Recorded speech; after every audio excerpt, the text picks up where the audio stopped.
ও আমার প্রিয় ভাইয়েরা, শিখার পরে আমি নিজেও এই আমল করেছি।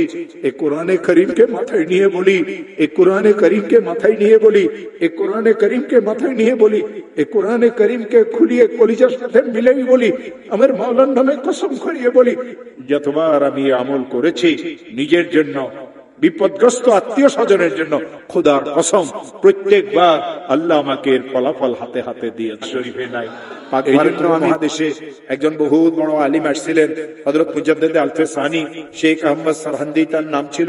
তিনি তার কিতাবে আমল শিখাইছেন, কোন মুসলমান যদি ঋণগ্রস্ত হয়, এত ঋণ হয়ে গেছে, আদায়ের কোনো ব্যবস্থা নাই, খেতে ফসল হয় না, দোকানটা অচল হয়ে গেছে, ছেলেটা বিদেশে গিয়ে ফাঁসিয়ে গেছে, থাকতেও পারে না, আসতেও পারে না, 2-3টা মেয়ে ঘরে উপযুক্ত, কারো বিবাহ হয় না, একটা মেয়েকে বিবাহ দিয়েছিল, তালাক নিয়ে মেয়েটা ঘরে চলে আসছে, ছেলেটা খারাপ ছেলেদের সাথে মিশিয়ে মদ জুয়ার উদ্ভস্ত হয়ে গেছে।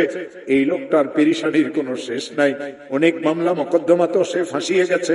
হযরত মুজাদ্দিদ আল-ফেসানি বলেন, কঠিন থেকে কঠিন বিপদগ্রস্ত মুসলমান যদি ইশারের নামাজের পরে তাসবিহ হাতে নিয়ে যেই দরুদ শরীফ পড়তে জানে, 100 বার দরুদ শরীফ পড়বে। আল্লাহুম্মা সাল্লি আলা সাইয়্যিদিনা মুহাম্মদ, আল্লাহুম্মা সাল্লি আলা সাইয়্যিদিনা মুহাম্মদ, আল্লাহুম্মা সাল্লি আলা সাইয়্যিদিনা মুহাম্মদ। আর 499 বার পড়বে লা হাওলা ওয়ালা কুওয়াতা ইল্লা বিল্লাহ। একবার পড়বে লা হাওলা ওয়ালা কুওয়াতা ইল্লা বিল্লাহিল আলিয়্যিল আযীম। আবার 100 বার দরুদ শরীফ পড়বে, হাত পাতিয়ে বলবে, আল্লাহ আমি তো মামলা মোকদ্দমায় ফেসে গেছি। হাত পাতিয়ে বলবে, আল্লাহ আমার মেয়েগুলির তো বিবাহ হচ্ছে না। হাত পাতিয়ে বলবে, আল্লাহ আমার একটা মেয়ে তালাক নিয়ে ঘরে চলে এসেছে। হাত পাতিয়ে বলবে, আল্লাহ আমি মামলা মোকদ্দমাতে ফাঁসিয়ে গেছি। হাত পাতিয়ে বলবে, আল্লাহ আমার খেতে ফসল হয় না।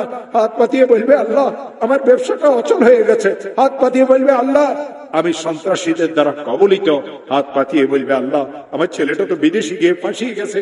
হাত পাতিয়ে দিয়ে বলবে, আল্লাহ আমার আরেকটা ছেলে তো অনেক খারাপ হয়ে গেছে, আমাকে মারধর করতে চায়, মাওলা তুমি আমাকে বিপদ থেকে মুক্ত করে দাও। আমার হাতে কোরআন আছে।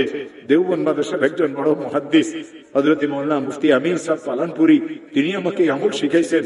তিনি আমাকে এই কথা বলেছিলেন, মাওলানা যখন এই আমল শিখেছি নিজের জন্য, বিপদগ্রস্ত আত্মীয় স্বজনের জন্য, যখন এই আমল আমি করেছি, আল্লাহর কসম এর ফলাফল আল্লাহ আমাকে হাতে হাতে দিয়েছে। ও আমার প্রিয় ভাইয়েরা, শিখার পরে আমি নিজেও এই আমল করেছি।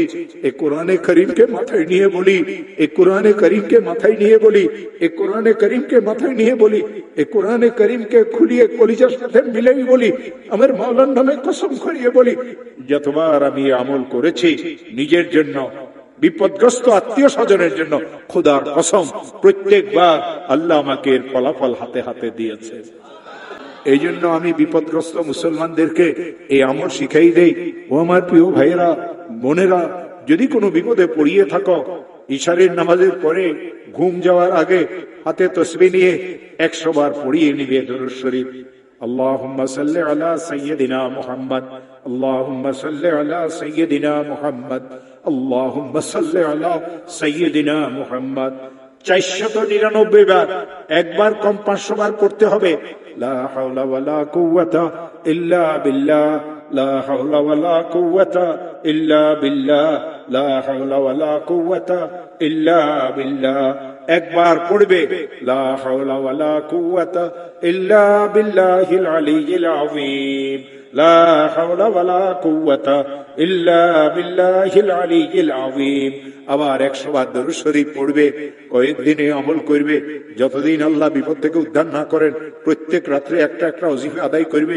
আল্লাহর কসম খেয়ে বলিয়ে যায়, আল্লাহর কসম খেয়ে বলিয়ে যায়, যত বড় বিপদ হোক আল্লাহ আপনাকে ওই বিপদ থেকে উদ্ধার করে দিবে।